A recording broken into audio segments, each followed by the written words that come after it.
Hello dear friends, welcome to I am Civil Engineer YouTube channel. நம்ம கட்டுற building உறுதியாக இருக்கணும்.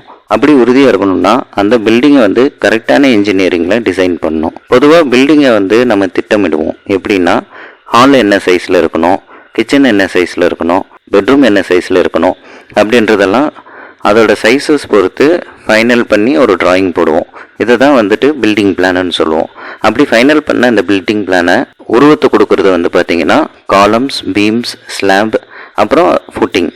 ஸோ இதெல்லாமே கரெக்டான சைஸில் நம்ம கொடுக்குறப்போ தான் அந்த பில்டிங் ஸ்ட்ராங்காக இருக்கும். ஸோ இதை தான் டிசைனிங்னு சொல்லுவோம். தமிழில் சொல்லணுன்னா வடிவமைக்கிறதுன்னு சொல்லலாம். ஸோ ஒரு பில்டிங்கை கரெக்டாக வடிவமைக்கணும்னா அதுக்கு கரெக்டான பர்சன் தான் வடிவமைக்க முடியும். ஒரு இன்ஜினியர் இந்த பில்டிங்கை கரெக்டான விதத்தில் டிசைன் பண்ணாருன்னா அதனால் நிறைய காஸ்ட் சேவிங் ஆகும், சேஃப்டியாகவும் இருக்கலாம், டியூரபிள், அதாவது லைஃப் பில்டிங்கோட லைஃப் பார்த்தீங்கன்னா 50-60 வருஷத்துக்கு உறுதியாக இருக்கும். அப்புறம் ரிலையபிள். இன்ஜினியரால் டிசைன் பண்ண இந்த பில்டிங்குள்ளே நம்ம இருக்கிறோம்னா ரொம்ப ரிலையபிளாக சேஃப்டியாக ஃபீல் பண்ணலாம். அப்படி இல்லாமல் ஒரு கொத்தனாரை வச்சு நம்ம வீடு கட்டுறோம் அப்படின்னா அவருக்கு அவரோட நாலேஜில், அவரோட எக்ஸ்பீரியன்ஸில் சொல்கிற விஷயங்கள் சரியாக இருக்கலாம். ஆனால் கரெக்டாக எக்கனாமிக்கலாக, சேஃப்டியாக, டியூரபிளாக, ரிலையபிளாக பண்ணணும்னா கண்டிப்பாக அது ஒரு இன்ஜினியர்னால தான் முடியும். ஸோ அவர் என்ன பண்ணுறாரு அப்படின்றத ஒரு சின்ன ஹிண்ட் மூலிமா இந்த வீடியோவில் உங்களுக்கு நான் தரேன். முதல்ல அந்த இன்ஜினியர் என்ன பண்ணுவார்னா அனாலிசிஸ் பண்ணுவார், அடுத்தது டிசைன் பண்ணுவார். அனாலிசிஸ்ன்றது என்னன்னு பார்த்தோம்னா அந்த பில்டிங்கில் என்னெல்லாம் லோடு வருது, அது எப்படி எல்லாமே டிரான்ஸ்ஃபார்ம் ஆகுது, அப்புறம் அந்த லோடு கரெக்டாக ட்ரான்ஸ்ஃபர் ஆகி ஃபவுண்டேஷன் வரைக்கும் போய் சேருதான்றதை அனலைஸ் பண்ணுவார்.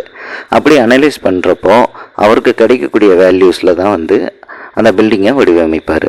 ஸோ இந்த லோடை எப்படி எஸ்டிமேட் பண்ணணும் அப்படின்றத ஏற்கனவே நம்ம சேனலில் லோட்ஸ் இன் பில்டிங்ஸ் அப்படின்ற இந்த வீடியோவில் நம்ம டிஸ்கஸ் பண்ணியிருக்கோம். அதோட லிங்க்கை நான் மேலே ஐகான்லேயும் கீழே டிஸ்கிரிப்ஷன்லேயும் கொடுக்குறேன். கண்டிப்பாக அதை பார்த்து தெரிஞ்சுக்கோங்க. அடுத்தது லோட் டிரான்ஸ்ஃபார்ம் எப்படி ஆகுதுன்றதை இப்போ நம்ம பார்க்கலாம். ஒரு லோடு பில்டிங்கில் வருதுன்னா அது பெண்டிங்காகவும், ஷியராகவும், டார்ஷனாகவும் மாறும். இந்த பெண்டிங், ஷியர், டார்ஷன் இதெல்லாமே பற்றி தெரிஞ்சுக்க நம்ம ஒரு சின்ன எக்ஸாம்பிள் இப்போ பார்க்கலாம். இது ஒரு சின்ன பில்டிங்னு வச்சுக்கலாம். மேலே இருக்கிறது ஸ்லாபு. அந்த ஸ்லாப் பீமில் சப்போர்ட் ஆகிருக்கு. இந்த பீம் காலத்தில் சப்போர்ட் ஆகிருக்குன்னு நம்ம இமேஜின் பண்ணிப்போம். ஸோ இந்த ஒரு மெம்பரில் ஒரு 10 டன் லோடு இந்த ஸ்லாப் மேலே வருதுன்னா அந்த 10 டன் லோடு பார்த்தீங்கன்னா முதல்ல செகண்டரி பீம் மேலே போய் ஆக்ட் ஆகும். ஃபஸ்ட்டு இங்கே மெயின் பீம் என்ன, செகண்டரி பீம் என்னன்றதை முதல்ல பார்ப்போம். ஒரு பீமோட சப்போர்ட் காலம்ஸாக இருந்துச்சுன்னா அது மெயின் பீம்னு சொல்லலாம். அதாவது ஒரு பீம் காலத்து மேலே உட்காந்துருந்துச்சுன்னா அது மெயின் பீம்னு சொல்லுவோம். அதுவே ஒரு பீம் இன்னொரு பீம் மேலே உட்காந்துருந்ததுன்னா அதை செகண்டரி பீம்னு சொல்லுவோம். ஸோ இந்த படத்தை பொறுத்த வரைக்கும் அவுட்டரில் இருக்கிற எல்லா ப்ளூ கலர் பீம்ஸும் பார்த்தீங்கன்னா மெயின் பீம். அதுவே இன்னரில் இருக்கிற இந்த ரெட் கலர் பீம் பார்த்தீங்கன்னா அந்த பீம் மெயின் பீம் மேலே உட்காந்துருக்கு. ஸோ இது செகண்டரி பீம்னு சொல்லுவோம். ஸோ நம்ம முன்னாடி பார்த்தா அந்த 10 டன் லோடு ஸ்லாப் மேலே ஆக்ட் ஆகிறப்போ டைரெக்டாக இந்த செகண்டரி பீமுக்கு தான் சேரும். ஸோ அப்படி செகண்டரி பீமில் ஆக்ட் ஆகிறப்போ அந்த செகண்டரி பீம் இப்படி பெண்ட் ஆகும். இந்த பெண்டிங்கை இன்னும் கொஞ்சம் டீட்டெயிலாக பார்க்கணுன்னா இந்த படத்தில் நம்ம இப்போ பார்க்கலாம். ஸோ மெயின் பீம் அதுக்கு மேலே இந்த 10 டன் லோடு ஆக்ட் ஆகுது. அப்படி ஆக்ட் ஆகிறப்போ எப்படி இது டிரான்ஸ்ஃபார்ம் ஆகுன்றதை பார்க்கலாம். முதல்ல பெண்டிங் பற்றி பார்ப்போம். இந்த பீம் பெண்ட் ஆகணும்னா அதுக்கு ஒரு மொமெண்டிங்கை கிரியேட் ஆகணும். அந்த மொமெண்ட்டுக்கு ஃபார்முலா என்ன? பொதுவாக மொமெண்ட்ன்றது என்ன?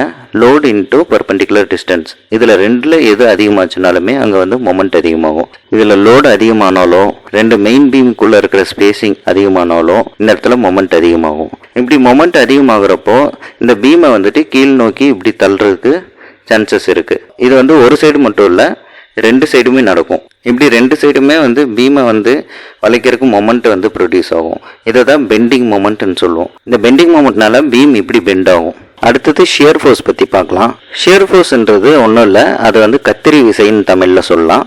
எப்படி அது கத்திரி விசையாக மாறுதுன்றதை இப்போ நம்ம பார்க்கலாம். இப்போ மேலே அந்த 10 டன் லோடு பார்த்தீங்கன்னா எங்கே போய் சேரும்? ரெண்டு மெயின் பீமுக்கும் தான் போய் சேரும். ரெண்டு மெயின் பீமுக்கும் இது ஈக்குவலா பிரிஞ்சு போய் சேரும். அப்படி பிரிகிறப்போ என்ன ஆகும் அப்படின்றத ஒரு எக்ஸாம்பிள் மூலமா இப்ப பார்க்கலாம். இங்க ஒரு பர்சன் இருக்கிறாரு. அந்த பர்சன் தலையில ஒரு 10 கிலோ லோட வச்சிருக்கிறதா இமேஜின் பண்ணிப்போம். அவர் அந்த 10 கிலோ லோட தூக்கிட்டு ஒரு மணல் மேல போய் நின்னாருன்னா பேலன்ஸ் இல்லாம அந்த இடத்துல அப்படியே உள்ள இறங்க ஆரம்பிச்சிருவாரு. இதுவே ஒரு பாறை மேல நின்றுட்டு அந்த 10 கிலோ லோடு தூக்குறாருன்னா கண்டிப்பா அது உறுதியா இருப்பாரு. அந்த லோட ஈஸியா அவரால் தூக்கிட முடியும். ஸோ இதுதான் ரியாக்ஷன் சொல்லுவோம். 10 கிலோ லோடு மேலே வருதுன்னா அதை பேலன்ஸ் பண்ணுறதுக்கு 10 கிலோ லோடு ஆப்போசிட் டைரெக்ஷனில் இயற்கையாகவே ஃபார்ம் ஆகும். அதுதான் வந்துட்டு லோட் பேலன்சிங். இது வந்து நியூட்டன்ஸ் லா படி every action has an equal and opposite reaction அப்படின்ற இந்த பிரின்சிபல் தான் இது. ஸோ 10 கிலோ லோடு மேலே வருதுன்னா கிரவுண்டு உறுதியாக இருக்கிற பட்சத்தில் அவரோட காலில் 2 கால்லையும் 5 கிலோ லோடு வந்துட்டு ரியாக்ஷனாக ஃபார்ம் ஆகும். அப்படி இது ரெண்டுமே வந்து ஃபார்ம் ஆகலைன்னா அவர் வந்து அப்படியே கீழே வந்து போகிறதுக்கான சான்சஸ் இருக்குது. ஸோ உறுதியாக இந்த லோடை வந்து பேலன்ஸ் பண்ணணும்னா ரியாக்ஷன் கரெக்டாக ஃபார்ம் ஆகணும். அதை தான் இந்த மெயின் பீம்ஸ் பண்ணுது. இப்போ இந்த 10 டன் லோடை வந்து தாங்கிறதுக்கு இந்த மெயின் பீம்ஸ் அதுக்குள்ளே இன்டர்னலாக ரியாக்ஷனை வந்து கிரியேட் பண்ணும். அப்படி கிரியேட் பண்ணுற ரியாக்ஷன் வந்து பார்த்தீங்கன்னா ஆப்போசிட் டைரெக்ஷனில் இருக்கும். லோடு வந்துட்டு மேலேருந்து கீழேன்னா ரியாக்ஷன் வந்து கீழேருந்து மேலே டைரெக்ஷனில் இருக்கும். ஸோ இந்த ஃபோர்ஸ் வந்து பார்த்தீங்கன்னா ஒரு கத்திரி விசைன்னு சொல்லலாம். எப்படின்னா ஒரு கத்திரிக்கோல்ல ஆப்போசிட் டைரெக்ஷனில் வர்றப்போ இடையில இருக்கிற மெட்டீரியலை வந்து அப்படியே வெட்டிடும். அதே மாதிரி ஆப்போசிட் ஃபோர்ஸஸ் பக்கத்தில் இருக்கிறப்ப என்ன ஆகும்னா இந்த பீமையே வந்துட்டு இப்படி வெட்டுறதுக்கான சான்சஸ் இருக்குது. இப்போ நான் சொல்றது வந்துட்டு இது ஒரு பிக்டோரிக்கல் வியூ தான். இது வந்து நிஜமாவே ஒரு பீம்ல நடக்கும். ஆனால் ரொம்ப சின்னதாக மைல்டாக தான் வந்துட்டு இந்த கிராக் ஃபார்ம் ஆகும். இதுவே லோடு அதிகம் ஆக வந்து அந்த இடத்துல கிராக் பெருசாகி இந்த பீம் வந்துட்டு ஃபெயிலியர் ஆகிறதுக்கான சான்சஸ் அதிகமாக இருக்குது. ஸோ இந்த ஷியர் ஃபோர்ஸ் எவ்வளோன்றதை கரெக்டாக எஸ்டிமேட் பண்ணி அதுக்கு தகுந்த மாதிரி நம்ம ரெயின்ஃபோர்ஸ்மெண்ட்டை கொடுத்தோம்னா இந்த ஷியர் ஃபோர்ஸை வந்து பேலன்ஸ் பண்ணிடலாம். அடுத்தது டார்ஷன் பற்றி பார்க்கலாம். டார்ஷன்ன்றது நம்ம ஏற்கனவே பார்த்த அந்த பெண்டிங் ஓரியன்டாக தான் வரும். ஏற்கனவே நம்ம என்ன பார்த்தோம், இந்த லோட்னால வந்து இந்த பீம் பெண்ட் ஆகுது. எதனால் பெண்ட் ஆகுது? பெண்டிங் மொமெண்ட் வந்து கிரியேட் ஆகுறதுனால இந்த பெண்டிங் வந்துட்டு உருவாகுது. இந்த மொமெண்ட்டும் வந்து இந்த சப்போர்ட்டுக்கு தான் போய் சேரும். அப்படி போய் சேர்றப்போ இந்த மெயின் பீமையே வந்து இது ட்விஸ்ட் பண்ணும். இதில் வந்து பார்த்தீங்கன்னா இந்த ஹிடன் லைன்ஸ் வந்து மெயின் பீமை வந்து ஒரு பிக்டோரிக்கலாக உங்களுக்கு விஷுவலைசேஷனுக்காக போட்டிருக்கேன். இந்த மொமெண்ட்னால இந்த மெயின் பீமை இப்படி வந்து ரொட்டேட் பண்ண வைக்கும். அதனால என்ன ஆகுதுன்னா மெயின் பீமே வந்து இப்படி ட்விஸ்ட் ஆகிறதுக்கான சான்சஸ் இருக்கு.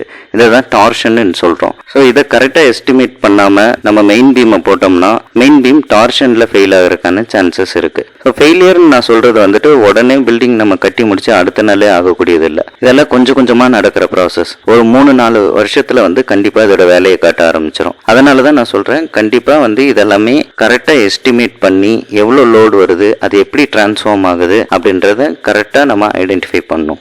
இப்படி வர்ற லோடு வந்து எப்படி இப்போ டிரான்ஸ்ஃபர் ஆகுது அப்படின்றத பற்றி பார்க்கலாம். ஏற்கனவே நம்ம பார்த்த மாதிரி செகண்டரி பீம் மேலே இந்த லோடு வந்துட்டு டிரான்ஸ்ஃபர் ஆகுது. அந்த செகண்டரி பீம்லேருந்து மெயின் பீமுக்கு லோடு வந்து சேருது. மெயின் பீம்லேருந்து காலமுக்கு வந்து சேருது. இப்படி லோடு வந்துட்டு டிரான்ஸ்ஃபர் ஆகுறப்போ அதோட ஜாயிண்ட்ஸ் வந்துட்டு ரொம்ப ஸ்ட்ராங்காக இருக்கணும். அப்படி ஸ்ட்ராங்காக இல்லைன்னா அந்த இடம் வந்துட்டு உடஞ்சி விழுறதுக்கான சான்சஸ் இருக்குது. இதெல்லாமே வந்து கரெக்டாக பார்க்கக்கூடியவர் வந்து ஒரு நல்ல எக்ஸ்பர்ட்டாக இருக்கணும், நல்ல இன்ஜினியராக இருக்கணும். இப்போ லோடு என்னன்றது தெரிஞ்சிருச்சு. அதுக்கடுத்து எப்படி டிரான்ஸ்ஃபார்ம் ஆகுது, எப்படி டிரான்ஸ்ஃபர் ஆகுதுன்றதெல்லாம் தெரிஞ்சிச்சுன்னா அதுக்கு தகுந்த மெட்டீரியலை வந்து சூஸ் பண்ணணும், அதுக்கு தகுந்த மெத்தடாலஜியை சூஸ் பண்ணணும். அப்போ தான் வந்து அந்த பில்டிங்கை ஃபைனலைஸ் பண்ண முடியும். மெயினாக நான் இந்த வீடியோ வந்து மெத்தடாலஜிஸ் பற்றி சொல்கிறதுக்காக வேண்டி தான் ரெடி பண்ணணும்னு நினச்சேன். ஆனால் அதுக்கு முன்னாடி இந்த பேசிக்கான விஷயங்கள் வந்துட்டு தெரிஞ்சுக்கிட்டோம்னா மெத்தடாலஜிஸ் பார்க்குறதுக்கு ஈஸியாக இருக்கும். என்ன மெத்தடாலஜின்னு பார்த்தோம்னா limit state method and working stress மெத்தடுன்ற 2 மெத்தட் இருக்குது. அதுக்கப்புறம் அல்டிமேட் லோட் மெத்தடுன்ற ஒரு மெத்தடும் இருக்குது. இது மூலிமா வந்து பில்டிங்கை டிசைன் பண்ணுவோம். அது என்னன்ற பேசிக்கை வந்துட்டு நம்ம அடுத்த வீடியோவில் பார்க்கலாம். இப்படி டிசைன் பண்ணி மெட்டீரியலை கரெக்டாக சூஸ் பண்ணிட்டோம்னா அந்த மெட்டீரியலை பேஸ் பண்ணி நமக்கு தேவையான ஷேப்பை வந்து அந்த மெம்பருக்கு நம்ம கொடுக்குறப்போ அந்த லோடை ஈஸியாக அதை பேலன்ஸ் பண்ணிக்கும். இதெல்லாமே பண்ணதுக்கப்புறம் இதை வந்து ஒர்க் எக்ஸிக்யூஷனுக்கு ஈஸியாக புரிகிற அளவுக்கு ஒரு டிராயிங் மூலியமாக தரணும். ஸோ இதுதான் வந்துட்டு ஸ்ட்ரக்சரல் டிசைன்.